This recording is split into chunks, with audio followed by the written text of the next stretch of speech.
Hi, thanks for joining me today. My name is Matthew from Rycraft Photography. Today I'm going to run and talk through a beautiful wedding photograph I took from Simon and Emma's wedding just at the weekend. So, what makes this image so special? Well, for me it's the first time I've used a vape, but I only used 4 things. I used a phottix speedlight, I used a couple of magmod accessories, I used a random guest, and I used a vape.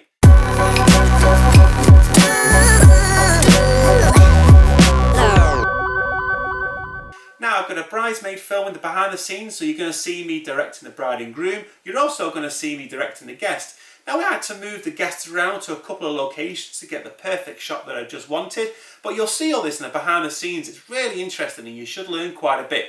And I'm also going to show you the final edit. You'll absolutely love it. Thanks for watching. I'd love to hear your comments on the video. We'll be doing some more and I will catch you soon. Thanks for being here. What are you doing?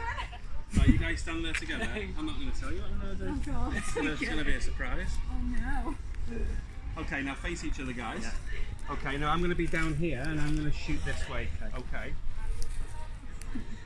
Mark? Yeah. Go for it, mate. Keep blowing. Stand a bit, that's it. One sec. Mark, you need to go a bit further back. Let's have a look. Oh, I'll try, yeah, I'll crop it differently. And 1, 2, 3, go for it. Faces closer together. Keep going, keep vaping.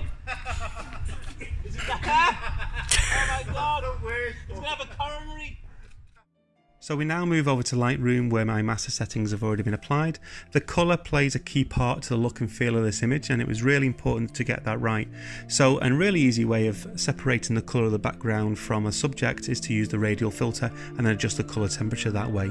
We're now in Photoshop and I'm cloning the bushes on the left hand side to the right. I was lucky enough to get a little bit of bounce light from the flash on those, so it looks absolutely beautiful. It's really important for images like this where the couples are in the middle that the image is completely balanced. And now you've just seen me clone the tree from the right to the left, and as you'll see in the final edit that the image is beautifully balanced out and looks absolutely gorgeous.